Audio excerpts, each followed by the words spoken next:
actions of discipleship, exalting fear is what we've been talking about the last 3 days. Going to continue to talk about it today on Strength for Today. Thanks for being with us.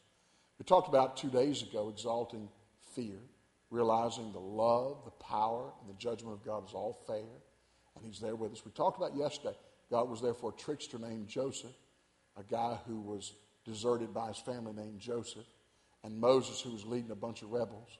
They wouldn't listen to God, but he did in their behalf and led them through the wilderness. Now today, let's talk about King David for just a minute. In 1 Samuel chapter 17, verse 37, King David, before he was king, defeated Goliath. David said, "Moreover, the Lord hath delivered me out of the paw of the lion, and out of the paw of the bear, and he will deliver me out of the hand of this Philistine."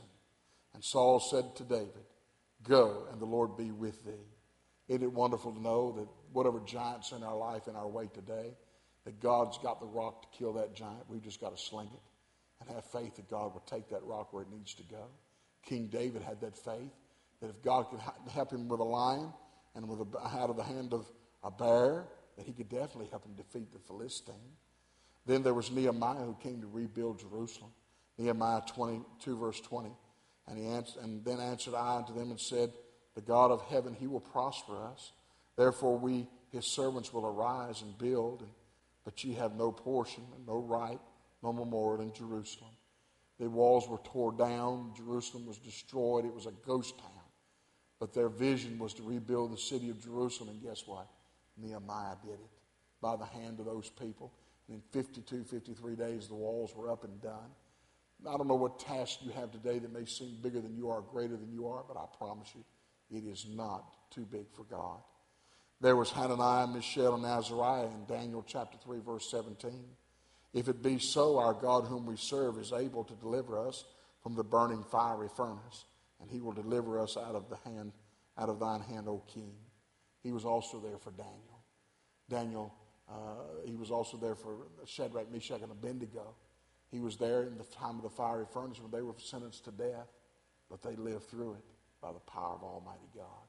I'm here to tell you today, whether you're a young man facing a giant, or you're a statesman with a big job to do for the Lord that seems bigger than you are, or you're being persecuted like Shadrach, Meshach, and Abednego, God's going to be there for you.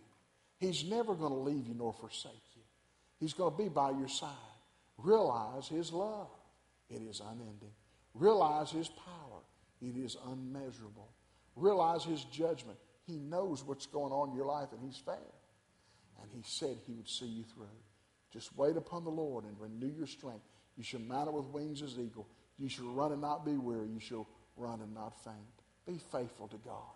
And realize, exalt him in fear and in respect. And just trust him. Don't give up.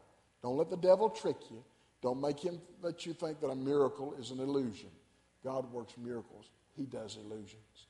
God works miracles. And I hope he'll work a miracle for you today. Remember, he is your strength for today and your hope for tomorrow. Thanks for joining us.